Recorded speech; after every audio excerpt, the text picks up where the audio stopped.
Hello and welcome to the BNPodcast. Today we're going to be talking about gun control, amongst other things. Today with me is my co-host, Berg, and I am Nick. And how are you all today? And Berg, anything interesting happened today for you?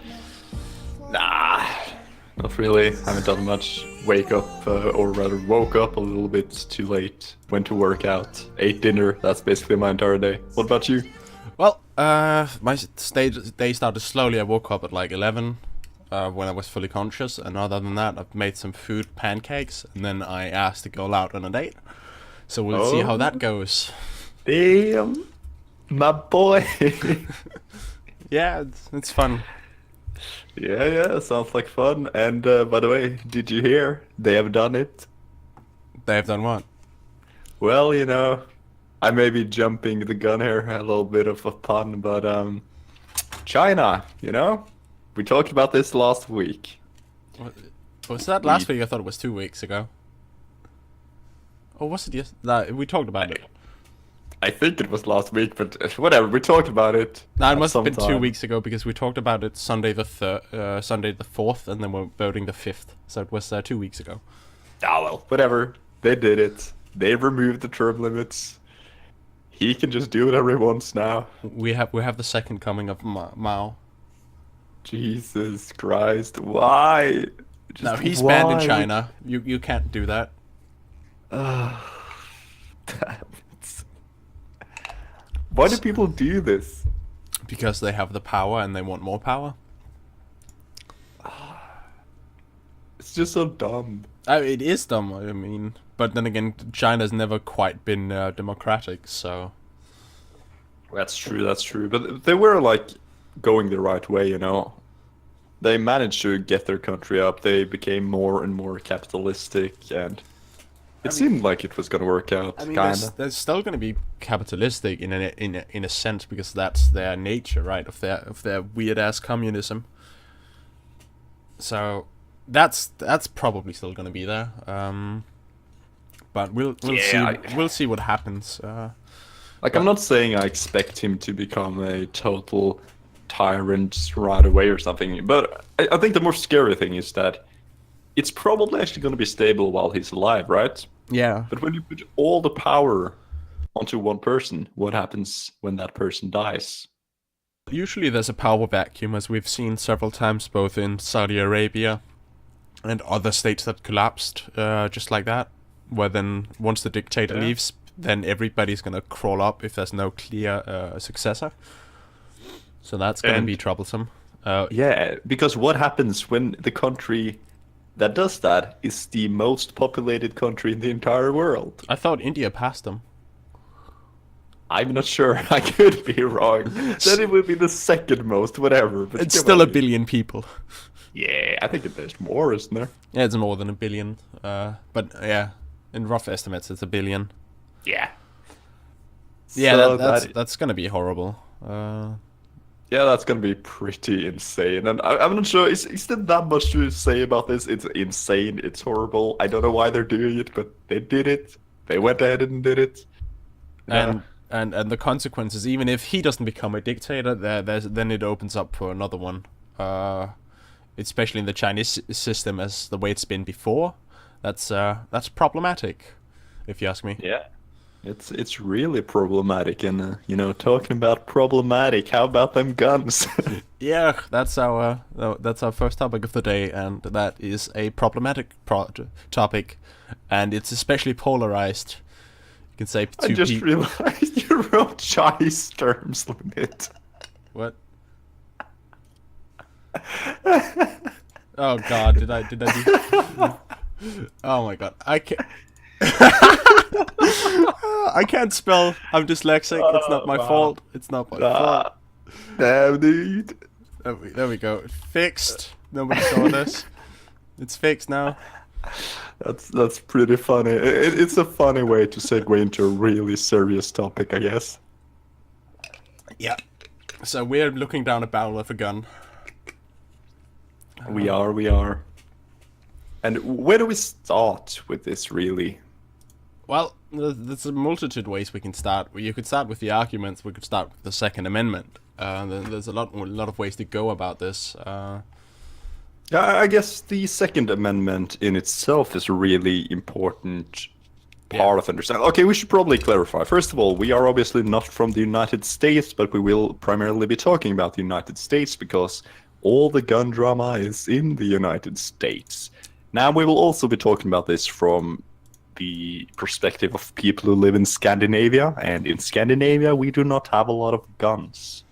That should be noted.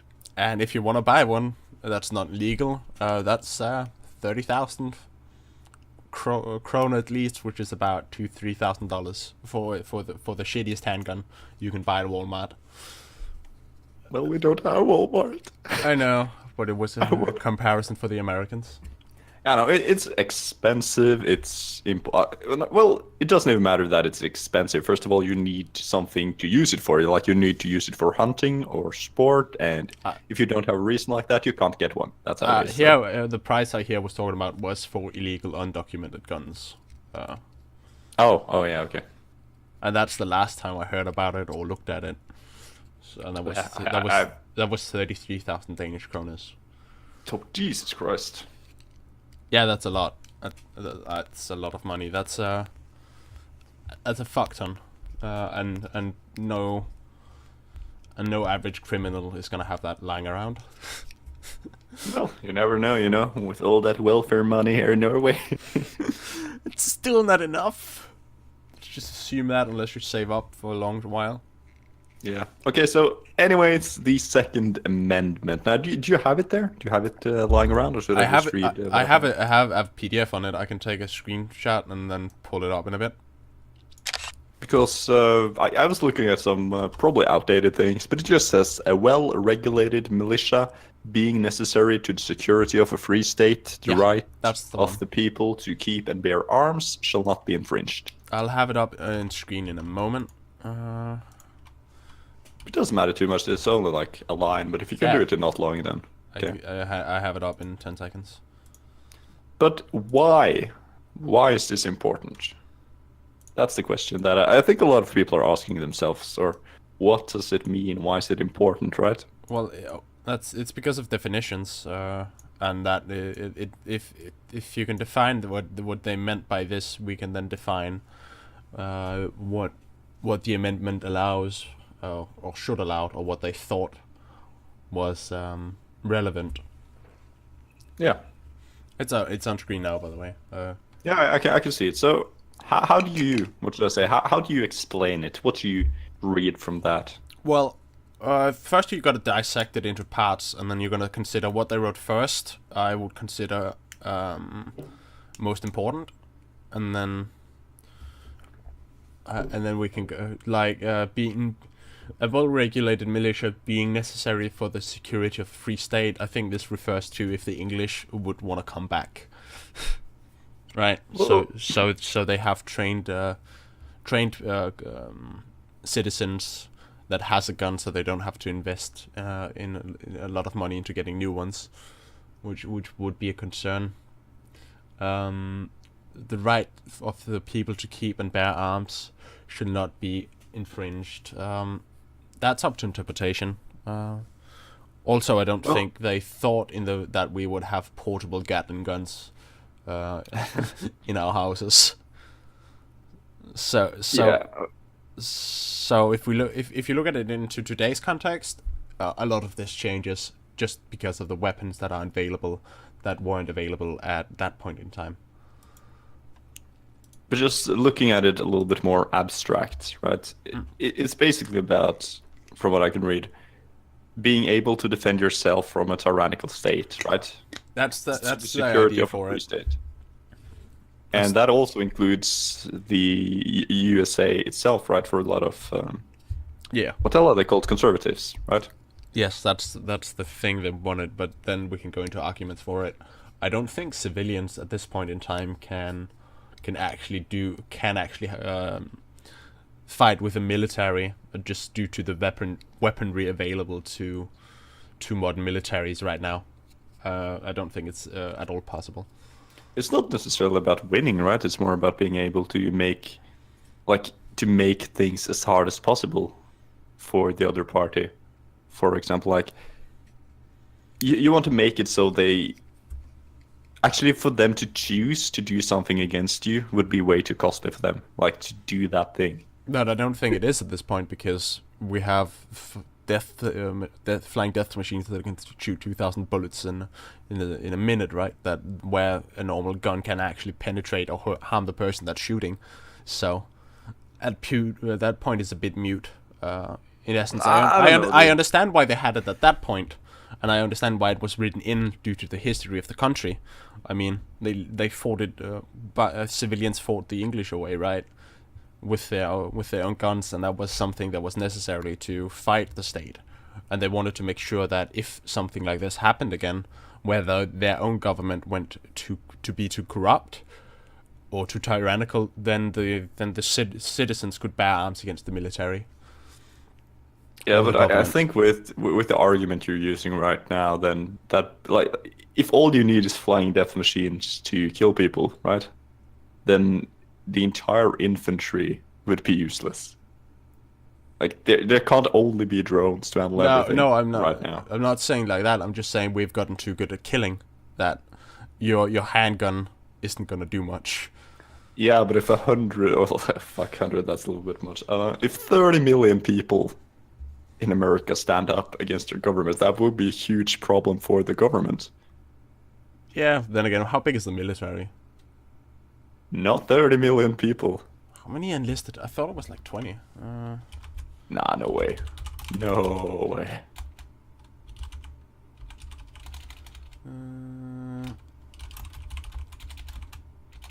I doubt it. Oh, I'm not sure. I should probably be searching this up since you're doing streaming, shouldn't I? It's 1,000,000 Yeah, okay, 1,300, and then there's another 800 in reserves. Yeah. That's still a large number. Oh yeah, it's a large number, and I'm not saying I think they would actually be able to win. But revolutions happen all the time, though. You have to remember that usually if there's a revolution, there's some people in the military too actually rising up. Yeah, but then you gotta be afraid of a military coup, which is another can of worms. Yeah, that's true. But there's also another part of this that I think is kind of important, and I think that's more being allowed to protect your own family. Yeah, that's the main argument they have, which also I find a bit. I find it ridiculous in a sense because most robberies doesn't happen when you're at home, and they specify at least often it's robbers, right? You get robbed in the middle of the day when you're at work. At least that's what happens in Scandinavia. Yeah, but it doesn't have to be a robber. Could be a home invasion. There could be a lot of things. Yeah, again, with if you like, the thing is if they come in with the intent to kill you already, and they have their gun prepared while you don't, already here you are at a major disadvantage. At point, I think it would be more effective to eliminate this possibility of this situation happening at all with the guns, at least. Okay, let me give you some numbers then. When we talked about civilians, Yeah. and so law enforcement reported 766 justifiable homicides in 2016, and out of those, 435 people were killed by law enforcement, and 331 were actually killed by citizens, private citizens. Hmm. And that's justifiable homicides, you know. So if someone tried to kill you, someone broke into your house, or in some states, so you drew a circle around yourself. Stand your ground. No, but I would rather prevent the situation from ever happening by not having guns. Yeah, but that's not really possible right now. There's like over 330 million guns in the US. Yep, it would take You time. can't just remove them. I know you can remove it. It wouldn't be you cannot do that overnight. You'd have to. It would be a process over several years. Yes. Yeah, like several decades. Yeah, I think you could do it in a decade, maybe. If you actively did it and actively created incentives for people to hand in their guns. Yeah, but what the hell would those incentives be? And Usually that would monetary. probably it would probably start a civil war. To be honest, if you went now and was like, "Yeah, people start handing in your guns." I mean, yes, some people would be unhappy as fuck. It wasn't like. I mean, the situation is so weird because of their Second Amendment, and the history of the country that it's such a touchy subject. Yeah. Because I have to phrase this right? Because they fought their former oppressors with guns, so to speak, right? Fought them away, created their own state by the people who had these guns at their disposal. Yeah. That has then ingrained into their culture. Mm-hmm. And because then you're asking to change culture, which is what a lot of people are really touchy about, especially, Yep. which is why it's such a hot topic and why it's hard to do. And I also understand there's some justifiable concern with how the U.S. government has operated in the past and probably now are operating, where it's a little bit dodgy. So I can understand that aspect, but I don't see how having military grade guns are gonna do more good than they do harm. Okay, actually, let's get into that then. Can you define what you mean by people having military grade arms? I think it's semi-automatic killing machines, or at least something that can shoot at a rapid.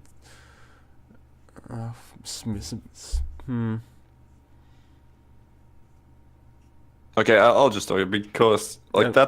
I've read up on it before this, and that's apparently a myth that people are actually using like assault rifles or military weapons. I as mean, the civilians. AR-15 is technically a military grade rifle, at least in the type of gun caliber, or bullet caliber, and how much it fires. I mean, then they have removed some stocks from it and other things, so it's technically under the technicalities not, but it is used by the military.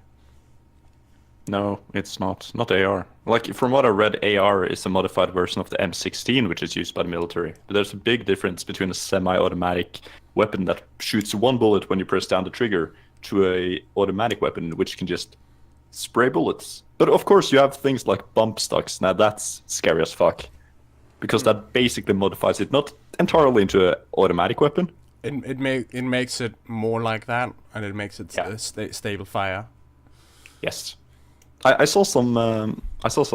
This is not probably a verified source. It was just a news article, but apparently it goes to about half or a third of the fire rate of an automatic weapon. But that's still scary as hell because it's supposed to be semi-automatic, right? And then it can suddenly shoot half the fire rate of a automatic weapon. That's scary. That is scary, yeah. But what I'm trying to get to is that I'm just saying, like AR-15 is not a military grade or an automatic rifle, and it's not it's not legal for Americans, from what I've read, to actually get military grade weapons. No, of course. I mean, yeah, that wouldn't be. But I think there's something that's too close to it. At least in this case, that would be the AR. But yeah, Yeah, and I have no idea why you would need one, to be honest. But no, I don't see the point either. I don't think it's suitable for home defense anyway. If that's the argument. that's another thing. But it should be said, like the AR-15 is not actually a big problem in America. If you're talking about No, pure stat. statistically no, but but if you want to do a mass murder, it's one of the best weapons. Yeah, with the bump stock. Yeah. Stock. Which should be illegal shit. Like that thing should not be allowed. And I think it is about to be illegal. Yeah, but then they find another way they can change the technicalities. I mean, they've done That's that how it is with everything. That's how they do it. I mean, that's how it's been done before. Yeah, that's how everything works, right? Something gets illegal or added to a law, and then people find other ways to get around it, and then the new thing has to be added to the law. Yeah, I know. It's gonna keep going in circle jerks like that. Yeah. But I think, first of all, when we were talking about gun violence in the US, right? I guess we gotta look into how big of a problem is it. Yeah, but how do you compare it to? I'm guessing you need to compare it to a country that then banned guns. That would be closest would be, at least in modern times, Australia, right? Yeah. That's one Yes, and Australia is quite far down. Yeah, they had guns, and then they outlawed them, I believe. I don't Yeah, know. yeah, they did. I think it was 1996 or something. Yeah, that was relatively recently. At least that's the newest one. Yeah. But even without that, like if you look into gun deaths, first of all, if you look into gun deaths in the Should I pull up the US. Should I Oh pull no, up? not that one. Okay. Because that's only the states in the US. We'll take that later. But if you compare the US gun deaths to other nations, Yeah. then the only nations that are above the US is actually like South America, like Honduras. Is that even South America? I don't know. But it's only countries that have a terrible government. They have lots of crime, right? Yeah, where the crime rate is high. Yeah. B- Honduras. Yeah, that's Central America. Yeah. Yeah, right. So it's to put it in Trump's terms, shitholes. Yeah, I mean, that's why crime are rampant, and that's why we can talk about needing it for defense. Yeah. But no. But anyways, But they like, face a lot of other problems that then bleed over into the thing with guns. They yeah, certainly. they deal with a lot of corruption, a lot of economic uncertainty and instability, and a lot of poverty, which then leads to higher rate of crime. Yeah. But I'm just gonna kind of, what should I say, make the argument a little bit for guns now, because you know what I just said, that is the stats. Gun deaths are very high compared to other countries, right? Yeah. But just making the case for the other side too. So first of all, if you look into homicides in itself, the US is around the well, in 2010 at least, it was the 99th highest country in the world when it comes to homicides. Yeah. But that's not actually that good either. It sounds really good, but like these, I think, yeah, I was just scanning through the list. 99 out of 100. So they were the second worst offender, or they were the second least. No, not out of 100. Like they were, the first place is the worst one, Yeah. and they were 99th. But Okay. the second country, which actually, at least that I found, which was also developed, was South Korea at 122. Could And you they pull had up a- the statistics, because I don't feel like I'm quite following it, and I would like to bring it Yeah, up on I'll, screen. I'll send it. Because some of it sounds a little bit mumbo jumbo. No. These are. Well, I'm not sure about the side, but. It was more like I couldn't picture the statistic in my head. The way that It's just a ranking of all the countries in the world, but I'm sending it to you. Thank you. I can put that up on stream now. Okay. They were, Obviously, per capita is the important one. yeah, that's the one you've linked me, right? Graph. Yeah, per capita. Yeah. So if you scroll down I'll to 98, I'll swap it on the screen right now. 2 seconds. Yep. Swapping scene. Going up here. There we go. 99. Yeah. there is the United States. Yeah. However, you also notice something which I call peculiar when you look at the ones above it. Like, there's not a single properly developed nation here. Yeah, they wouldn't be considered first world. A lot of them. No, Turkish, Like- Liberia, Russia. Russia, come on. Swaziland, Benin, North Korea. Huh. Yeah. There's a statistic for North Korea. Interesting. Damn, it's above North Korea. Great. Greenland, actually. What? Yeah, that's weird, actually. That's funny. So anyway, But there's not a lot of people in Greenland, so anything that actually dies, that's a big yeah, you jump. know, it's like one mass shooting there, and suddenly they're topping the stats for the world. I'm laughing, but that basically happened to Norway, which is so sad. Yeah. Like we had one terrible shooting, and I think we topped the stats after that. Yeah. per capita because we're such a small country. Well, we're at 6 million now, I think. Yeah, Maybe. probably around that.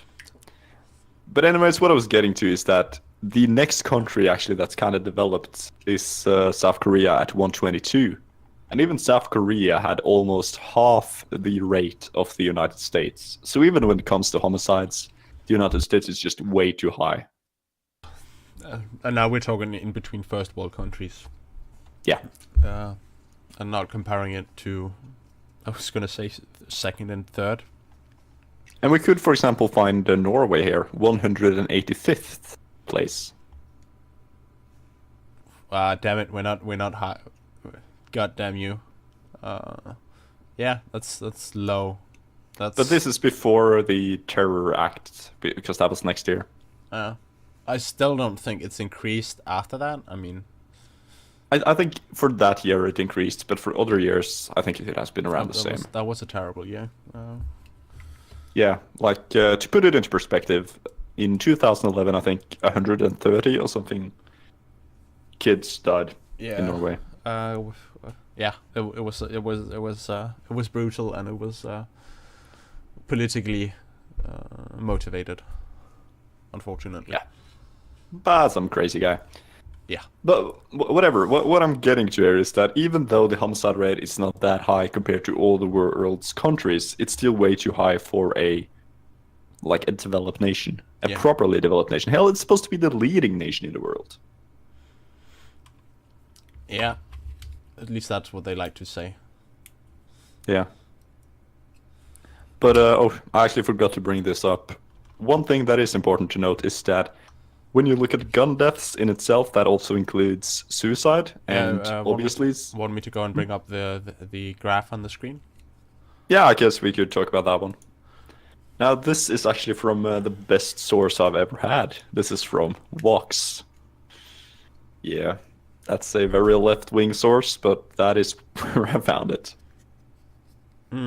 I mean, then we should. Gun deaths include suicides and accidents that where the leading cause of death is gunshot wounds. I would assume. Yeah, and from what I've seen, I think let's see, just gonna read up on my stats here. Yeah, about 65% or about 60 to 70% of gun deaths in the U.S. are suicides, not homicides. That's still that a problem. But yeah, but I'll explain that a little bit then, because that's a really high number, right, for suicides. Yes. But the suicide rate in America in itself is not that high. It's just that when people want to kill themselves, they choose to use guns. At least, to put it bluntly. Men generally use guns to kill themselves, and men are the people who kill themselves the most often. 9 to 1, I think the statistic is from the ratio from men to women. Yeah, probably. I don't know. And it's a terrible thing. I'm not trying to talk about this lightly. It's terrible, but just looking at the statistics in itself, countries like, okay, this is obvious, but countries like Japan and South Korea have way higher suicide rates in itself. It's just that they don't use guns to do it. They don't have access to guns, so therefore they don't use it. Though the most here was the case with where Australia again is relevant, because when they banned guns, the suicide rate by guns dropped, and other suicide methods didn't increase, which is an interesting thing. Yeah, that's really interesting. I haven't looked into Australia properly. I should have, from what you're saying right now. Because we should probably look at it and then do a comparison video as a follow-up, and then release that on YouTube. Yeah, possibly. Because I don't want to talk too lightly about this and make statements. We don't have proper statistics for. Yeah. But anyways, the picture that we have right now, this is about the states in America, and keep in mind this is not a unbiased source from what I've seen. This is Vox who has posted it. It's obviously anti-gun, but it still shows a correlation between states that have a lot of guns and a lot of people killed by guns. Yes, and again, it is not only murder, but it's all gun-related deaths, which is a factor to note if we're talking about that, or if you want to discuss if the main concern is homicide, for the reason for gun control. Yeah, and if you look at statistics over just, I think it was homicides by states, Yeah. then this does match up at some points. It doesn't match up at some points. Like there are some which are a little bit weird. For example, Illinois is very low there. It's at Washington D.C. for those watching. But they actually have the fourth highest homicide rate in the entire country. Now, one point though that this is kind of talking out of my ass because I don't know for sure, but Illinois, that's Chicago, a lot of illegal activity, right? So these could be unregistered firearms doing the crime. Yeah, and poverty, I'm assuming there's a lot of poverty, which then leads to crime, which then leads to homicide. Yeah, right. There's a lot of factors, right? I'm just saying, like, it could be gun related there too. Yes, or if I'm talking out of my ass, then please do correct it. Yeah, that would be lovely. We want to improve and figure out the right statistics. Yeah, that's the thing, because there's a lot of different statistics there. I'm trying to keep to, from what I can see, like the FBI statistics when talking about hard numbers. You want to keep to those, right? Or you want to? No, I want to keep to those. Yeah. Yeah. Because there's a lot of very biased sources on both sides. FBI. Fuck. I mean. Like for example, when I was talking about how many deaths, etc., was involved the use of firearms, that was FBI statistics. Yeah, let's see, crime in the U.S. Let's just take the latest statistic. You gotta go for 2016 because that's the only complete one. Oh, I'll go there then. But it's kind of hard to read, or well, it's not hard to read, but it's kind of hard to find the proper ones. I think I found it. uscr.fbi.gov. That's a government site. So yeah, first crime in the U.S. 2016, crime in the U.S. 2016. Homicides. It's not that important though. It's just that's where the it's a lot of. It's either that or even in some cases Wikipedia, but it's not actually Wikipedia. It's. I mean, I have a number of crimes about 100,000 here up on my screen now. But I would like to. That's murder. Just general homicide, and then I can compare that to weapons if we'd want. Again, I would like to read more into more at this. Yeah, I'd really like someone to do like a. I gotta stop saying like. I'd really want someone to do an in-depth analysis of all of this. You know, looking at all the factors. I think there has been done that. There are a lot of people, but they're very biased in how they present it, if you get what I mean. Yeah. On both sides, obviously. Yep. Let's see. Group. Violent crime, murder, and non-allegiant manslaughter, rape. Revised definition. That's interesting. Yeah. Anyways. One really... Okay, so this is really weird for us from Scandinavia, because when researching this, you come across a lot of articles about how to actually get a gun in America, right? And apparently, like, some people say you can basically just go into the store and buy one and go out. That's all. Yeah, that's what some people claim. I do call a little bit bullshit there. I mean, it's not that as simple, but yes. Because from what I've read, if you buy it legally through an authorized weapons dealer, which is where you should be buying it, by the way,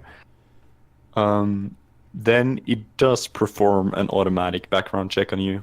So you'll have to be... You can't be a felon, you can't have mental illness. Obviously, mental illness that's actually, discovered. Yeah. That's actually a point. Do they perform any psychological evaluations? No. It's just not proven mental illness. Well, that's fucking great. They do not.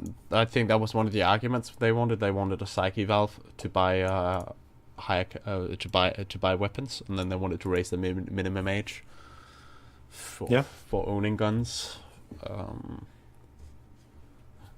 I do not think they do comprehensive background checks. That's not something I've heard where they do actually look at psych evaluations unless there's been previous notions of it. I do know that it's easy for felons to also get hands on their guns.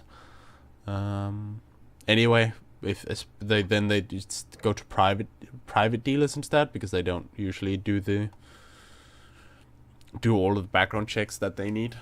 But then that would be illegal, though, right? In essence, like that has to be illegal. It would be, yes. Of course, I'm sure it still happens. That's not what I'm saying. I'm just saying, like, that isn't illegal. Like, that has to be cracked down upon. Should be, yes. Whether or not it's but then again, can they enforce it, and do they have the means to enforce it? That's another case, right? Even if it's illegal, which, from what I hear, it's not really possible to enforce it. To be honest, I would think it's easier to try and enforce that than have security at every single school in the entire country. Or that's expensive. I mean, yes. I mean, a lot of it would be ethical from the people who sell it, which then would have to make sure that they do it on their own. At which point there wouldn't be need for that close supervision or oversight. Yeah, and you just make the sentences harsher too, right? Like if you sell a gun to someone who shouldn't have a gun, then go to jail for like if that guy kills someone. I'm not sure. It probably is like this already. I don't know. But if you sell a gun to someone who ends up killing someone and you haven't performed the necessary background check, then you should go to jail for the same time, or even more actually if the guy is mentally ill. Now that's a gray area. I think that's a real gray area. It's like it's like if somebody you buys the murder weapon and then proceeds to murder somebody. I don't feel you're as responsible, but yes, you do hold some responsibility, and you should have the harshest punishment available to the law that you broke. Yeah, but I'm saying if the guy is like actually mentally ill and you don't do a background check, like he doesn't even know right from wrong, and you sell it to him, then that's your fault. It's like if you, that is your fault. Yes. Question is, do you have the ability to actually perform the mental health check? I don't think that you do as a private one. No. I mean, there's like when they run a background check, right? Yeah. Because they have to do that, then that would come up. So if he doesn't run a background check, is what I'm talking about, and you don't discover that he perhaps is a felon, perhaps he has proven mental illness, and you sell it to that person, then yeah. Though then again, I think wasn't there also some cases with the updates to the system or the database where they collect everything that's not properly updated, but again, I'm not 100% sure about that. I don't know either. It's possible. I think that was one of the cases. And other times it just feels like that the FBI is sleeping in class when the well-known felons then get their hands on guns and proceed to mow down people. So one of the most shocking things that I think, at least, like as I've said a lot of times now, but we're Scandinavian, right? So here in Norway, if you want a gun, you have to either be a active member of a shooting club for at least 6 months to get like a proper handgun. I think you also need to be that to get a normal rifle, a hunting rifle. Yep. Or you have to have a hunter license, which I think also includes learning how to shoot and shit like that. Yeah, and that's comprehensive courses, and getting those permits can take years, I think. Yeah, at least some time. Yeah, probably not a year, but at least you know what you're doing. It depends on the gun you're getting, and I think there are some checks on you, especially because you're joining a club, which then requires you to actually have social interactions. And I need to change our current topic. I see. We're not talking about BuzzFeed. Oh Jesus! Oh God, that's a little bit different. Yeah, a little bit different. BuzzFeed and guns. Though they do, but no, BuzzFeed do have their opinion on gun control. That is very true, I guess. Anyways, in Norway, you have to go through a lot of hoops to get a gun. And if you don't have like a reason for having a gun, then you're actually not allowed to have one. Which, you can say both positives and negatives about that. If someone breaks into your house and you don't have like a proper reason to have a gun, you're gonna have to, like, if the guy is threatening your life, you're just gonna have to call the police, basically. Or use Yeah, a and bat. then hit them with a baseball bat or your Yeah. kitchen knife. Yes. But you'll never have a gun if Uh, you're not a member of like a club. And even then, it needs to, then it needs to be under control. And I don't think you're allowed to have ammunition in your home. That needs to be at the gun range. Yeah, I have no idea about that. I think that was how it was in Denmark when my step grandfather was a part of that. I think he couldn't have the ammunition at home, and that had to be at the shooting range. Yeah.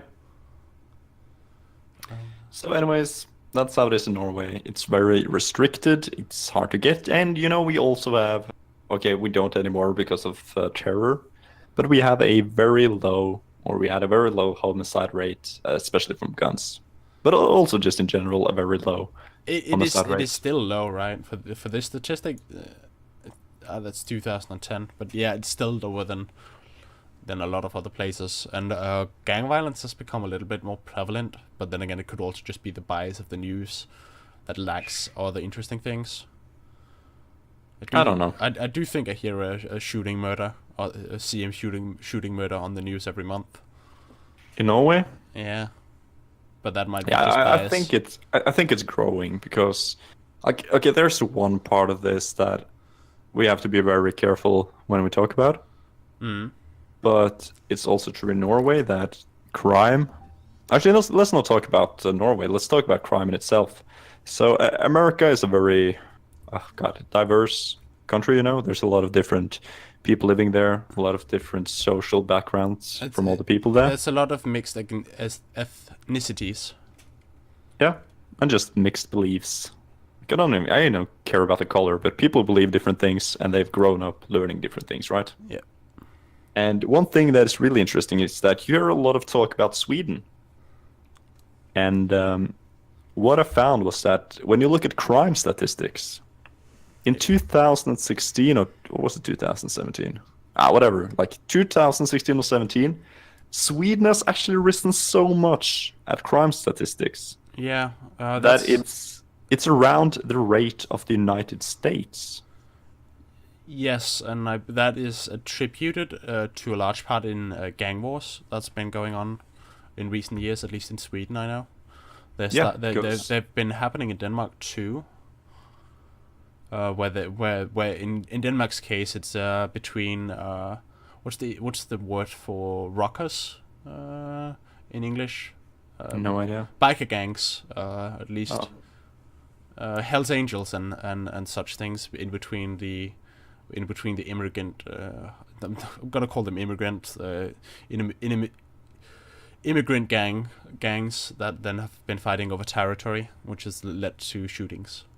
Yeah, that's also the thing about Sweden, apparently, that Especially it has in Malmö. risen a lot.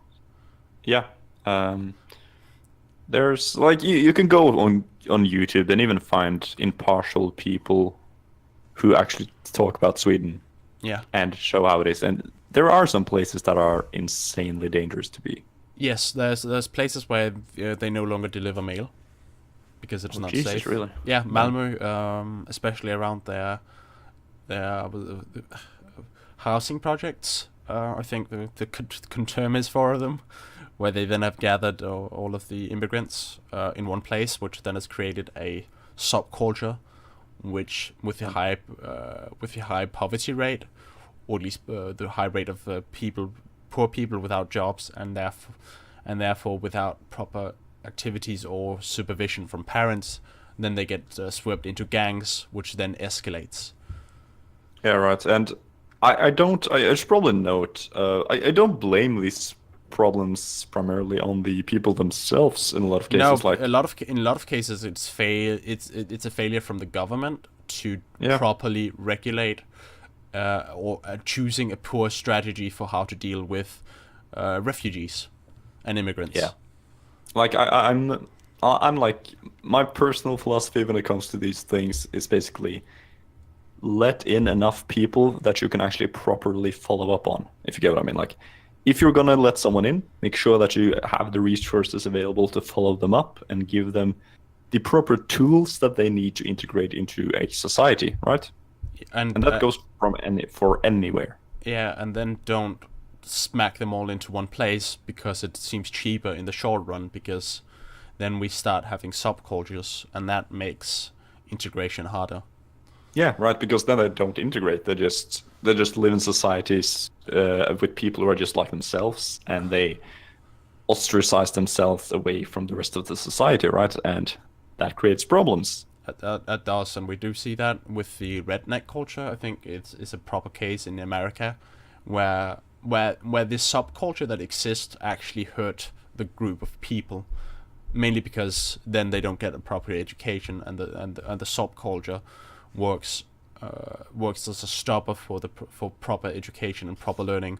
Same way we see it in large places like Detroit and stuff, where the population or poverty rate and the subculture is so high, that leads to generally poorer education than a place where the subculture is weaker or non-existent. And that's the thing to get into when we talk about the United States, and we talk about violence, and we talk about crime. We have to look at gangs and stuff like that. Like, just looking at the organized FBI crime. statistics. Yeah, organized crime, probably. I'm sure that's why Chicago was so high on the death rate thingy. But also, let's see. I'll remove the statistic now for the gun deaths. Okay, just looking at FBI's statistics here. Yeah, which one of them? I'm actually just gonna link you the site instead of you having to go through that. Yeah, and then I'll throw it up on screen for us. Yeah. So let's look at this. I need to go onto the other side, or the other tab. That goes there, and then we go. Wait, what? Is that the right one? Yeah, I'm on it now. What table are you at? Or have you opened? No, I'm just looking at like the overview itself right now. Expanded homicide. Yeah.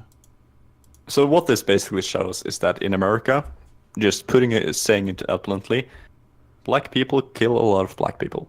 That's what it says. I'm not talking about the reasons for it, but that's what's happening according to the FBI. Yeah, I don't feel like I'm getting up a table or statistics. What the hell? It's not like just the overview. It says over, then it says all the stats you need to know even there, and then you can just click on the different ones if you want to. But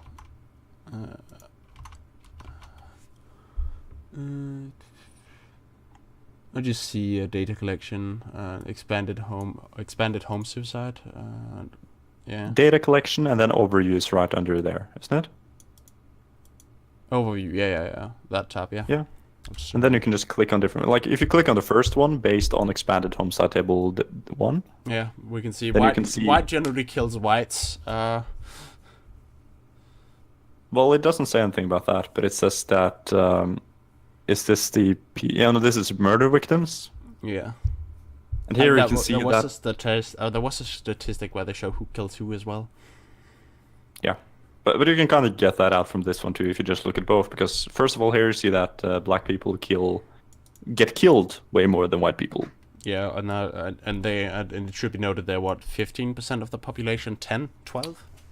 Yeah, something like that. And then if you go into is it the second table? Yeah, the second table. Here we can see it, right? Then you see the offenders, and here there are also disproportionate numbers. Yeah. And this is not like what to say. This is not. I'm not trying to say this is their fault at all. But what it probably shows is that there's a lot of poverty in certain communities. Yes. And a lot of criminals in certain communities. And it is well known that poverty leads to crime. Yeah, right. And that would be true for any race. That's true for any race, any ethnicity, or just about any gender. Though it should be said, most criminals are men because of personality traits that are generally aggressive. Yes, most criminals are men, and most people who get killed by criminals are also men. generally who get kills the most is men. If we look, if we go back to the first statistic, we see that it's about a third, fifth even, of the rate of the female victims to, at least for homicide. Such as the reason why we're bringing this up is like it's a really hard topic to talk about without saying something wrong. But if you look at societies like Norway, then we are very like, God, how do you say? Like we all have the same culture. We are homogenic in our culture. Yeah. And even for a long time, even when new people from different races come to Norway, like it's important to integrate them. Yeah. So they also become a part of that culture. And we failed. That's generally the case. I don't think we failed that much in Norway, to be honest. I feel like Norway's doing a okay job. Norway's doing better than Sweden and doing better than Denmark, from what I know. Yeah. I don't know what you chose differently in terms of strategy. I know that Denmark just hoarded them into building blocks and hoped they would assimilate by themselves, and I think Sweden did something similar, which now leads to the problems that they're having 2 generations later. I think it's also about the numbers, to be honest, because, like, first of all, Norway had a right-wing government the entire period with the crisis. We've had a kind of strictly right-wing government with the 2 most right parties in our country in control, which obviously limits the numbers in most cases. And then it's a very big country. Like there's a lot of space here. Yeah, there's a lot of space to spread people out on. Yeah, and people were sent to all over the country. Like they had different places to take in the refugees. Like the place we used to live had around 5,000 inhabitants. We still had places for we took immigrants. 100 at least, right? That was just on the high school. That was at least 20 in the high school at every year. I have no idea, but I think they took in quite a lot. Yeah. That was quite a people, but they spread them out, which is the important thing. So they couldn't. It's gonna sound really bad when I say they couldn't accumulate and then create their own subculture, but it isn't bad, that bad. It isn't. It isn't bad because that way you don't have a lot of poor people in one place, which then can gather in their own in their own communities and then forgo the country's laws and create their own set of unwritten rules, so to speak. Right, and some people always fall off the train, to put it that way. Like some people always fail at this, but in general, it seems like it has worked out rather well for Norway. We've had a small rise in crime, I think. Yeah. But like in general, it's fine because that's how we do things. But what I'm getting to is that in places like America, there are just so many different established cultures, right? It's not about dragging. There's a lot of well, when first to discuss this, you have to look at how, like, when the first settlers came in from like Norway and the rest of Europe, they were forcefully assimilated into the culture, which then allowed in some cases for the for some of the cultures to live on, but most generally everybody was wanted to adopt the American values at that point. Yeah, right. And then further, when we see the slavery established, then we see the Jim Crow laws, which then segregated them and then made room for the subculture we are now seeing today. Yeah. And there's just so many different cultures. Like, to put it simply, I think multiculturalism can be a good thing. Like, it can be great in terms of knowing the world, in terms of Switzerland learning. pulled it off, but it's hard to pull off. Whoa! Switzerland pulled it off. Switzerland is like white as hell, dude. They have French and English. That's 2 different cultures. Or not French and English. French and German. I'm sorry, French and German. They're technically considered multicultural. Same for Canada with French and English again. Yeah, but dude, like, there's a small difference in between, like, if Switzerland were to bring in as many Mexican people as French people, there is a slight difference in culture there, I think. There would be a slight difference in culture, but you got to remember German and French have hated each other since they stopped fighting. Since the French stopped fighting with the English. Yeah, sure, but they're still kind of similar in terms of culture. Like it's the Western world, it's the European way in a lot of ways, right? Like Norwegians, English people, French people, German people. Yeah, We're pretty similar. there's a lot of common factors, yeah, but that doesn't mean there still isn't vast cultural differences. But I will agree, it's not as much as an Asian The Middle country, East. Middle Eastern or an Asian country compared to Norway's culture, right? Yeah, right. That So- would be more profound and more differences than there would be similarities. Yeah, I'm but gonna yeah, what I was trying to just get at with the old culture is that it can be a good thing, but you also kind of have to expect there to be more crime in a way, if you get what I mean, because it does create more social unrest. It seems, at least. Yeah, if you have a large group of people who doesn't know the cultural rules, and some don't wish to adapt to it, and then they're gathered in their own place, that's gonna create unrest. Yeah, right. Because people are primitive as hell. It's like class warfare, you know. We're tribal. I mean Yeah, that's tribalistic. That's how we've been for millions of years. Yeah. So that's not inhuman. No, and to be honest, in some cases, as long as it doesn't get too overboard or too much, I think it can be worth it at times to live in such a multicultural society. Only 100 people were strangulated in 2016. Yeah, great to know. Yeah, 11,000 killed by firearms. But to kind of summarize here, right? Yeah. Obviously, there are a lot of guns in the US, and it does escalate situations that results in more deaths by firearms. I think we can say that, right? Then there would have been if people had a knife. Yes. I think, I don't think anyone would disagree, or would they? Like, it's kind of easy correlation, right? I mean, if people don't have guns, they can't shoot each other. So Yeah.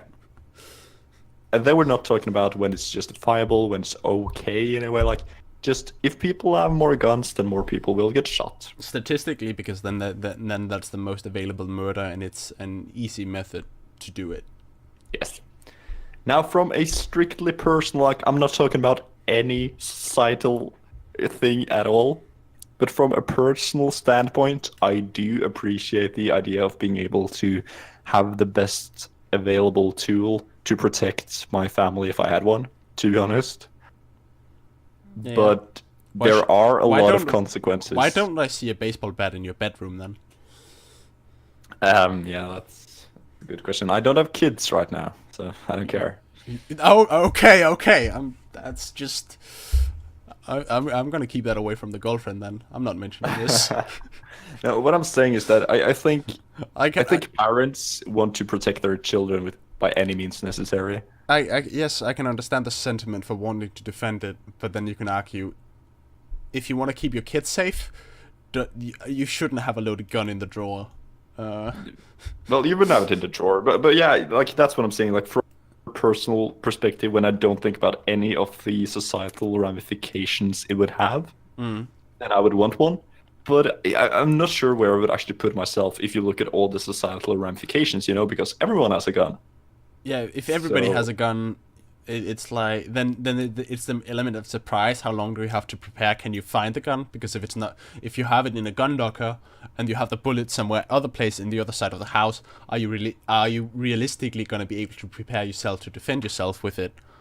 And if you have a loaded gun in your drawer, the kid is going to get to it and shoot himself. Yeah, certainly. So in that aspect, it is a weird thing where it's like, okay, you can use theoretically you can use it, but the way I see it in a real life situation, it is so much harder to use than just like saying I have a gun, I'm gonna grab it, and I'm gonna shoot the guy.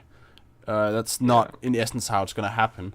So it would be better, at least in my point of view, to rather make sure that the perpetrator doesn't have a gun. Yeah, right. I think this goes for. Okay, I'm gonna try to lay this out in a way that it makes sense for the art. So I think this is something that's true for so many different things in just society. Like even if you talk about things like the welfare state in Norway, that's a very big topic, right? Yes. And from a personal perspective, I hate it in a way because I know that I'm fiscally responsible enough to be able to not need it in a way, right? Not the entire welfare state, but just like I know that personally I could have a way lower tax rate and take care of myself, and I think that would be fine because I'm good enough with money. But that is purely egotistical because if you look at it from a societal perspective, there are obviously, like to put it bluntly, there are obviously morons out there. They're obviously moron, and you are actually benefiting a lot from it. To have the benefits, I believe in Denmark it costs for a grade school student, I think it's 300,000 kroners per year for a school per student. That's the cost. Jesus. And I'm assuming that this costed around the same in Denmark. So if your parents had to cough that up, that's a lot of money. Yeah, certainly. But I think education is something then in again, itself. then you got to look at it, right? Okay, so in the first 18 years where we don't pay taxes, or the time we're studying, at least case with the welfare state, right? We everybody else pay a lot higher taxes to make sure we then can study for free and become the best we can be. At which point we start at that point we have we haven't established debt, but in a way we have established debt because then we need to spend the next many years to pay that. To pay for that contribution we got in essence. That's at least how in a large part of the theory how it goes. Yeah, but I do think there's like I think that's a kind of different topic because I'm talking more in case of medical things. You know, in America they have a insurance system. Yeah, and I think I would personally benefit way more from that. I do think education in itself is more like an investment because you take an education, you get a job, and then you work and you're in the economy. Usually that helps you get educated, right? I get educated in Norway. They put a lot of money into me, and then I'll probably work for 50 years. And you'll pay that back. Yeah. But when it comes to things like medical expenses, I do think I would be better off not having such a high tax rates because I don't think I would be in the same situation that some people would be. But what I'm saying is that like that's also how I think about guns.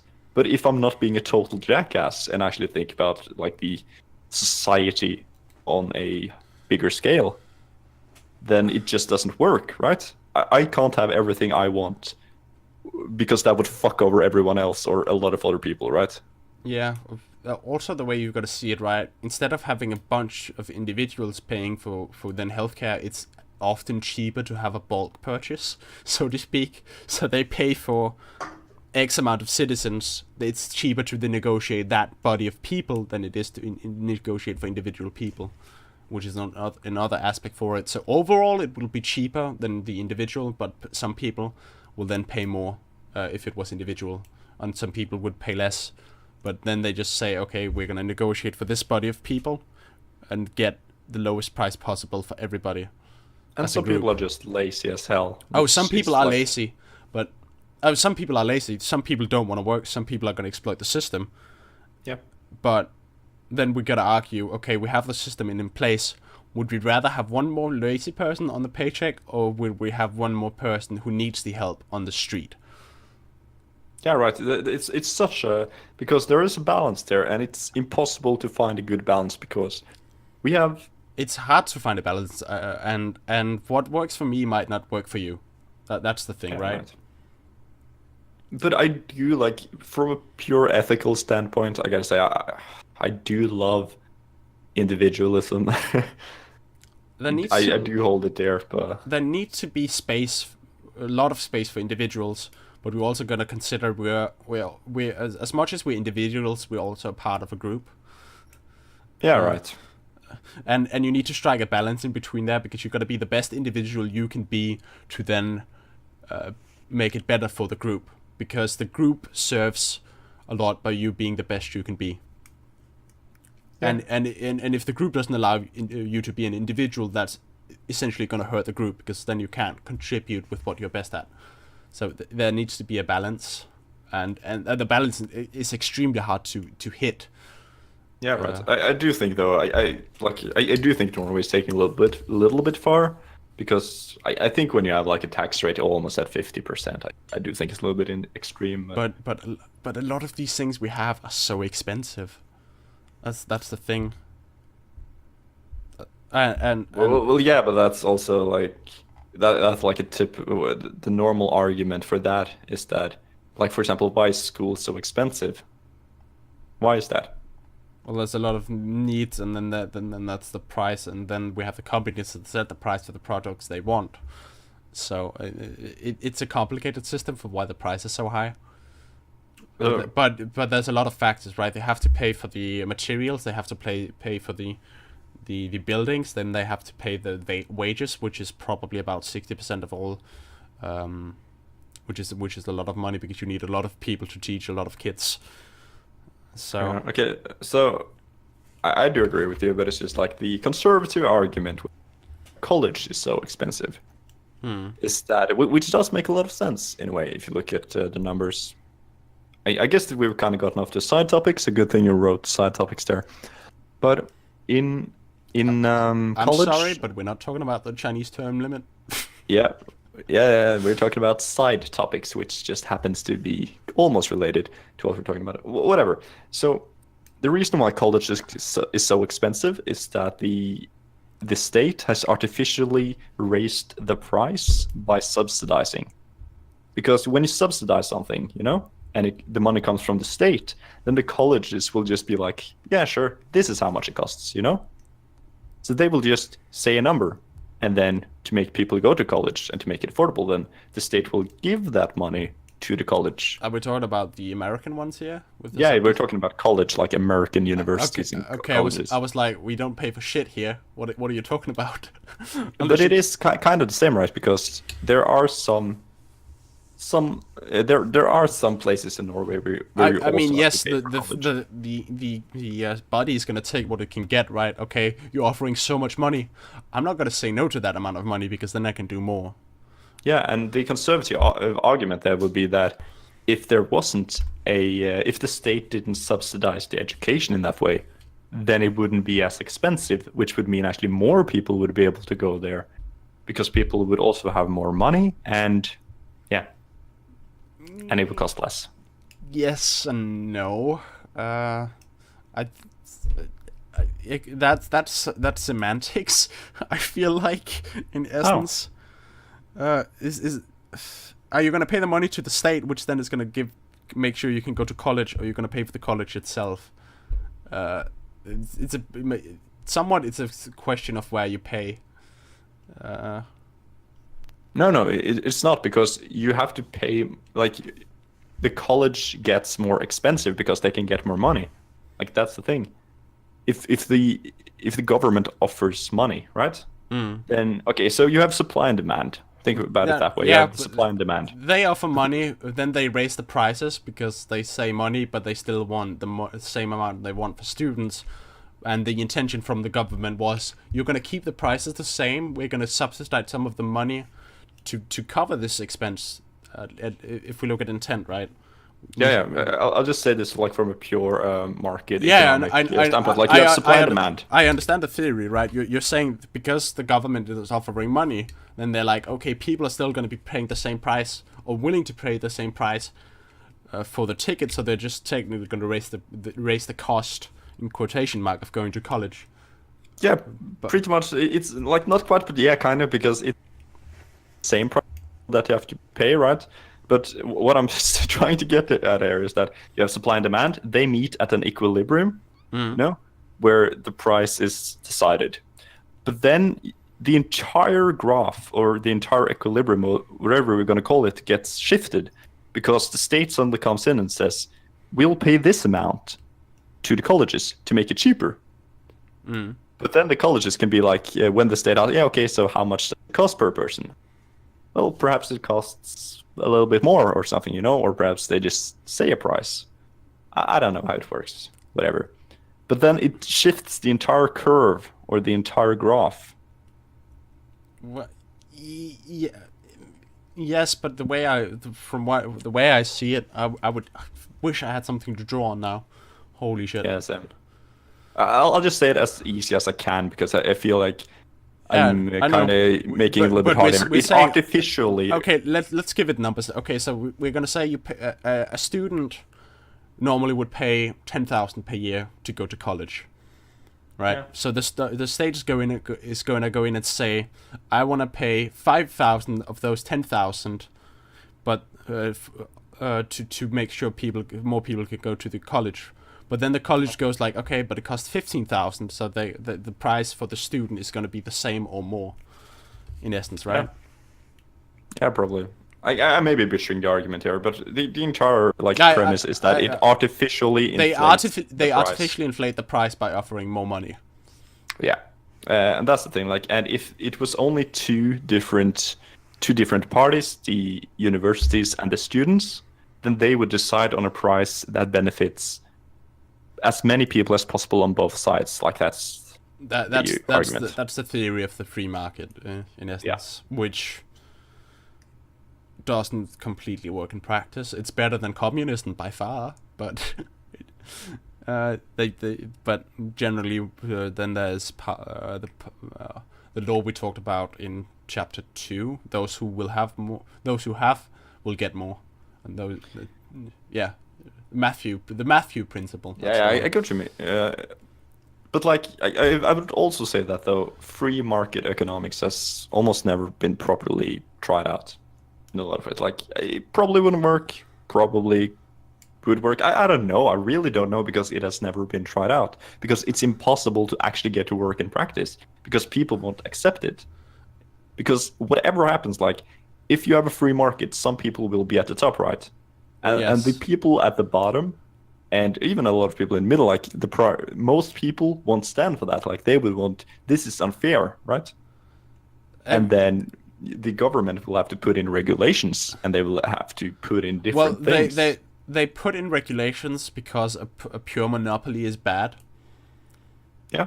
Right. So that's why I'm saying in theory it's a good idea if it wasn't for the Matthew law, right? To those who have to those that have everything, more will be given. From those that have nothing, everything will be taken, right? Yeah, but actually, when it comes to monopolies, there are more state-formed monopolies than anything else. Oh, no, yes. In a free economy, I think there's almost less chance for an actual monopoly than if the state controls it. Hell, look at Norway. We have so many monopolies. Yeah, it artificially keeps prices high on certain products. That's the word for it. Yeah, right. And if you have one business and that one business, or well, you have two businesses, they both make cars, right? But then the state goes and helps one of the businesses. I don't think I don't think that's too fair. I'm just it's a weird thing because there's too much and there's too little. Yeah. Again, it's everything is about striking a balance because you can't have too much of inequality, but you can't have too much equality as well. Yeah, right. And I think personally, I think in Scandinavia we've come some of the closest to reaching this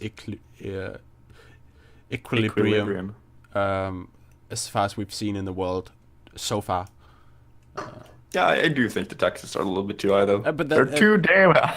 Again, that's the thing with the equilibrium, right? Because it might not work for you, but it works for somebody else. I don't care if I pay 50% tax if I get these and these things, and I know the price of these things are this, and that's the cost. Yeah, I know. It's just that a 50% tax. The problem with. Okay, so my problem with taxes are just from a purely fair perspective. But again, there's tax brackets where it's 30, 40, and 50, right? Yeah, that's my point. Once you finish your education, you're going to be in the 50. Yes, probably. At least in a couple of years, and that's what I hate because I think a percentage tax, or like a flat percentage tax, is the fairest thing, even if that one was 40%. But like, I just mean, fair. Then we can come into the argument. Then it's the argument of who can carry more weight. And if you put the same weight on somebody who can't support that weight, where you can maybe support 50-60, in theory, though I don't think you should pay 60% tax. Unless you get something incredible for it. Yeah, but dude, the thing is, though like, I also think there should be benefits for you for paying so much. Yeah, because and that's going to be prestige in society, in a way, right? Because you are bearing more load, therefore that you bearing that more load should be recognized, and not forgotten. my point is that you still bear more load if there's a flat tax. Like, that's the point with a flat percentage tax. If I earn 100,000 and someone else earns 200,000, and we both pay a 50% tax, then he will pay 100,000, I will pay 50. Mm-hmm. Like, that's why it's a flat percentage. That's why I'm so for it, because that's like the thing. If you don't earn a lot of money, you don't have to pay a lot of money. If you earn a lot of But again, then we can come into the inequality aspect, where you will have in the flow of time you will have much more than the person who pay only has those 50,000, right? So Yes, that's going to accumulate. But there's a reason why I'm earning more too. Yeah, no. It's yes. It's a hard topic where I would need more statistics, and I would need more time to sound up arguments that doesn't completely are on the spot and to a degree flawed. But I understand why you would want why it can seem fair. Yeah, right. Okay, so But again, this is like equity and equality of opportunity in a little bit. Also, I feel it falls a little bit under that. yeah, but that's like exactly what you're saying. Equality of opportunity. Like, everyone has the same chance to kind of make the right choices. And if I make the right choices, like, the individualist in me wants to actually be able to reap the benefits of my choices and my hard work. Oh, you should definitely earn more, and you should definitely have more at the end of the job. If you say you were a doctor, then the guy sweeping the floor, but we need everybody, and life needs to be somewhat. It should be a decent life for everybody, even if you sweep floors or you're a doctor. Though the doctor, from a societal standpoint, should have more, or even on a monetary level, should have more. But that doesn't mean the person who's sweeping the floor should barely be able to live off of that. Yeah, no, but that's what I mean. Like, okay, so put it into like actual numbers here in Norway. This is Norwegian kroner, by the way, so it's not dollars for anyone listening. We can so just use fictive numbers in essence, right? Yeah, but I'm just gonna like put it into like, so in Norway, a doctor can make around 1 million Norwegian kroner, while a janitor probably makes around 400,000. Yeah. So if you had a 50% tax, right? A flat 50% tax, then the doctor would pay 500,000 kroner in taxes, while the janitor would pay 200,000. 2 seconds. It probably did, didn't it? Doesn't that make sense? I know it's not societally like possible to do that. It's just, I do love when things seem. There we go. I think I fucked up my mic for a bit. I'm back, right? Yeah, you're here. Okay. I hit the cord on my mic, so it went out, and then I wasn't on Discord anymore. Oh. So that was fantastic. But yeah. Again, then it's like, what is too much and what is too little.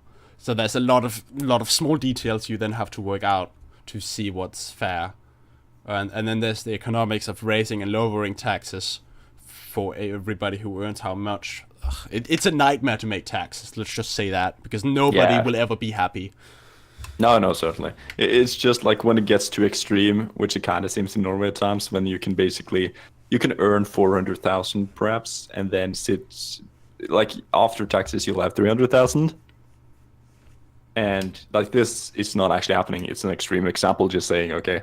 They would pay 175 in taxes, but yeah.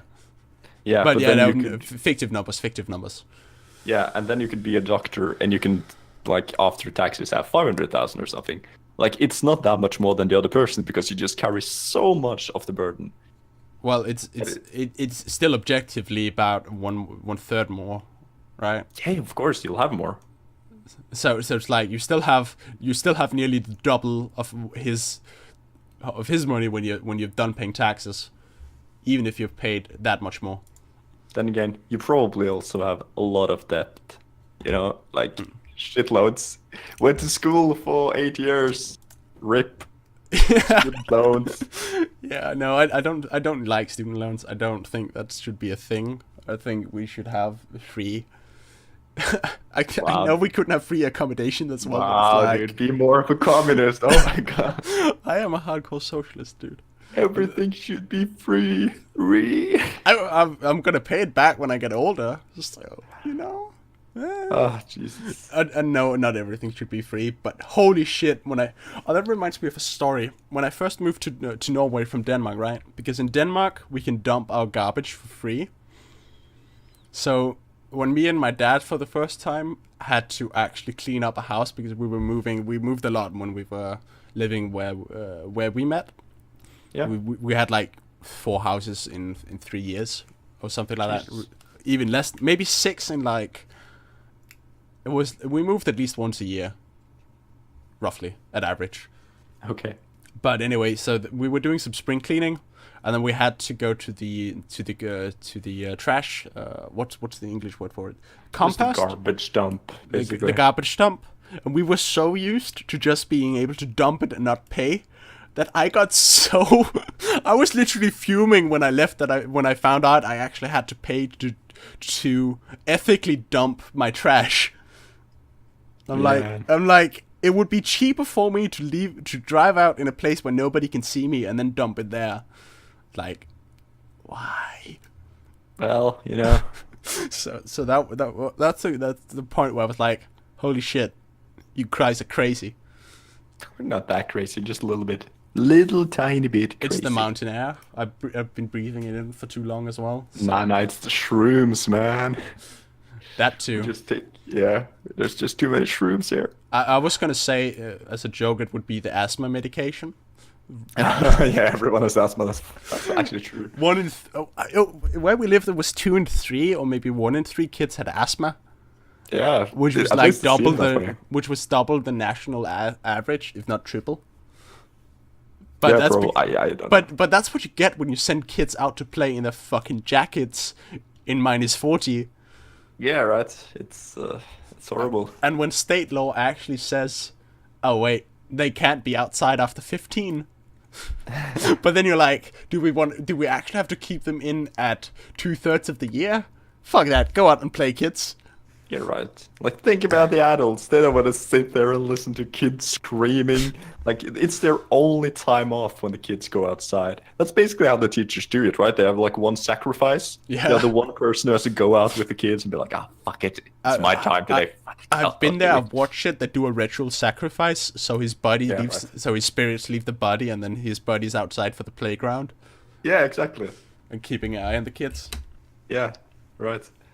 They just carry the person, like Jesus, they just carry him outside while they're chanting some ritual chant. Give him a yellow vest and unlock the door. Exactly. That's how it's done.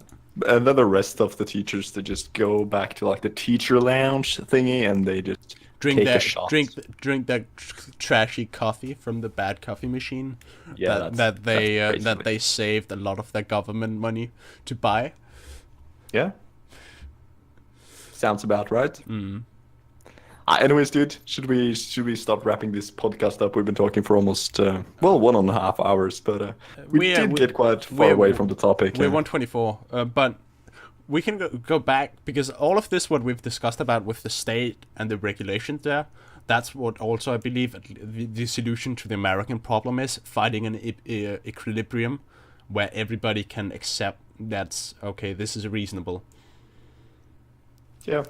Because right now they're not having the discussion as much as a shouting match. Yeah, right. And it's all about just basically playing on people's feelings and manipulating statistics like every other government does. Yeah. Even our own, actually. That's funny.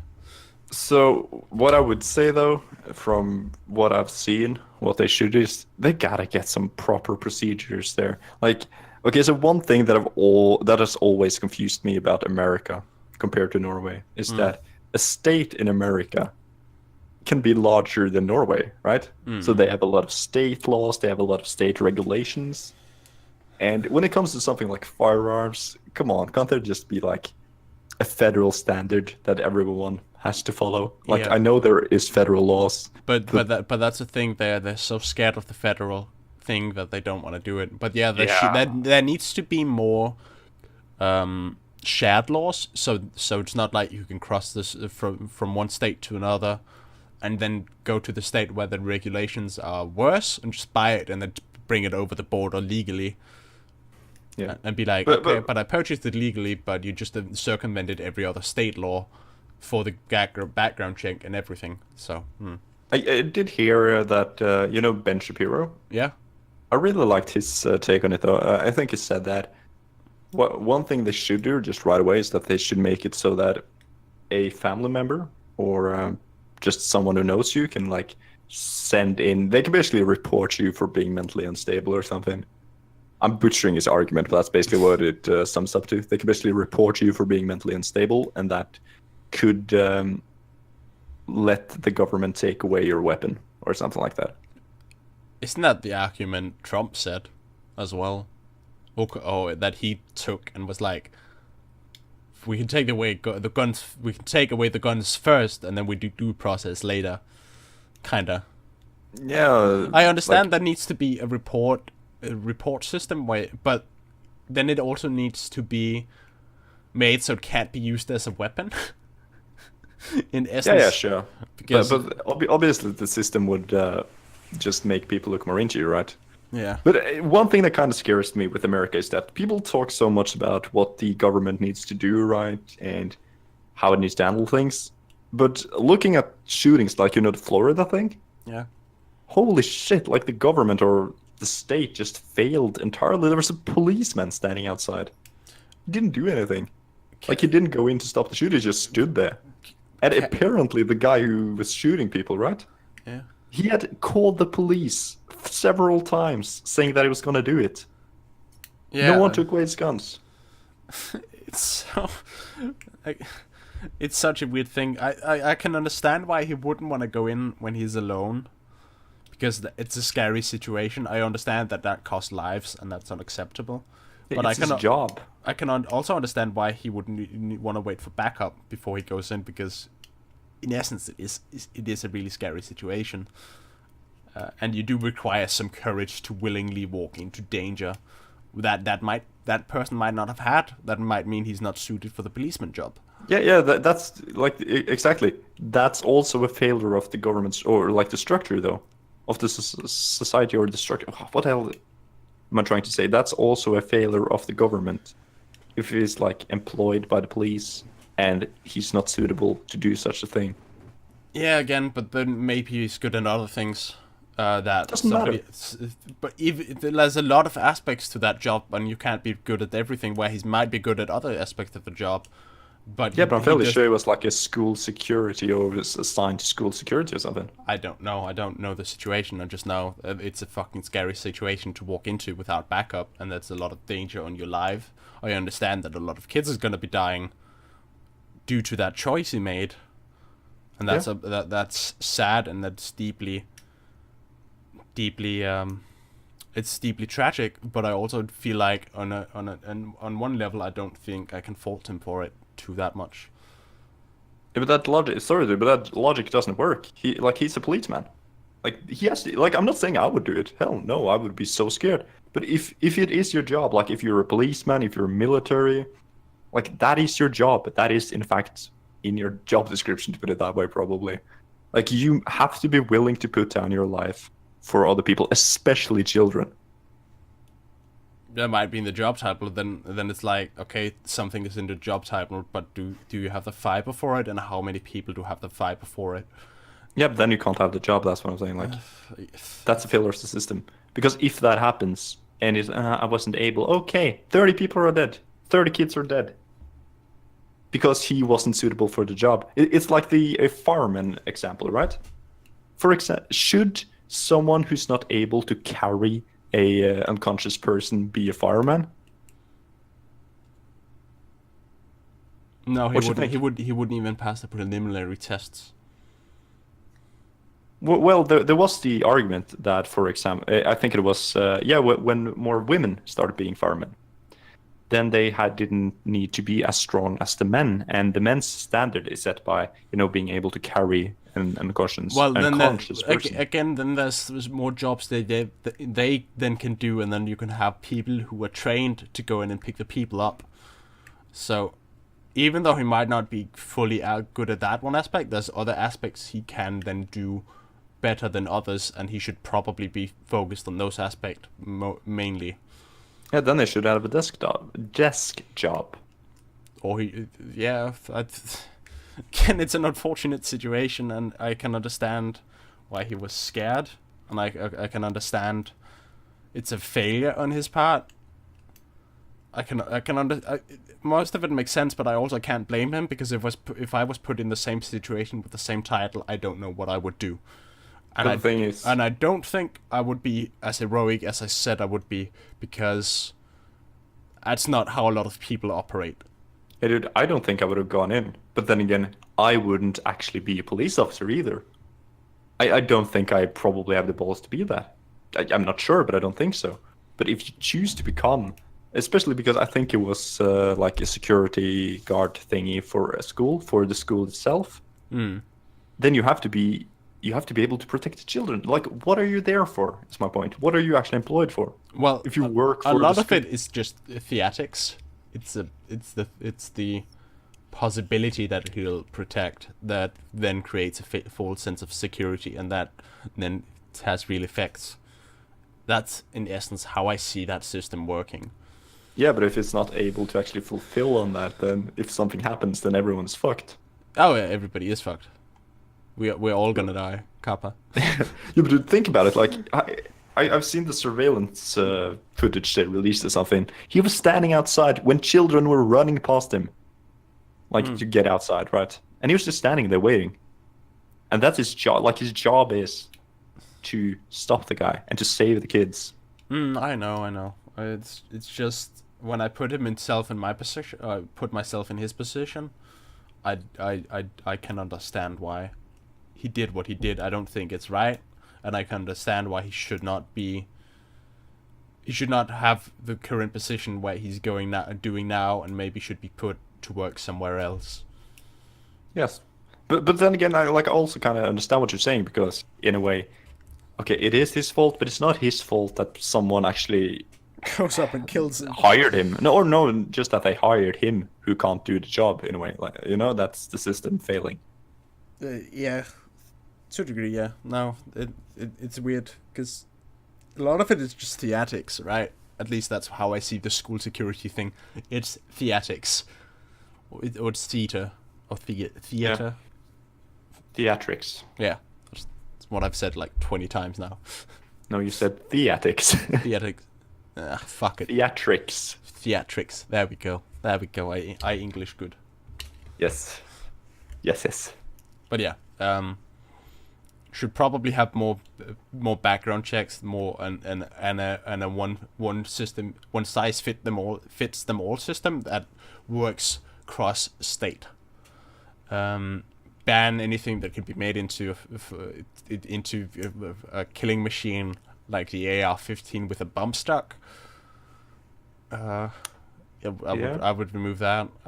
Maybe look at other aspect that then bleeds into society, such as poverty, inequality, and other things that then leads to crime, which then leads to violence, and violence leads to gun violence, right? There's so many aspects. Anyways, we gotta wrap this up. It's like, yes, it's like rather than treating the symptoms, you want to treat the disease. Yeah, right. I'll just say, I'm about to pee my pants here, so we gotta wrap this up. Yeah, we're gonna wrap this up now. It's 1.5 hours. So, yeah. I think that's it for tonight. I hope that there was something useful here, and we brought something interesting to today's topics. even if we went on a long side tangent for like 25, 30 Yeah, minutes. yeah. Like there were a lot of different things. I do. It was poorly structured, this podcast, but it's a very hot button topic. It's really hard to actually navigate around. And it's also very weird to talk about it because we live in a country with basically no gun violence compared to the United States. Practically nothing. Yeah. But anyways, thank you guys very much for watching. I do hope the ones watching this enjoyed it, and we will be back not next Sunday, but the Sunday after that with a fresh topic. Yeah, we'll hope maybe to compensate for a midweek thing, if at all possible. Though. Yeah, we'll see. Though we'll see, and then that we will be probably not doing any hot topics, but discussing maybe a rule of the 12 rules for life, and then do some gameplay of some kind. Yeah. Anyway, thanks for watching. This has been the BNN podcast. Follow us on YouTube at BNN Bergen Nick, I believe it is.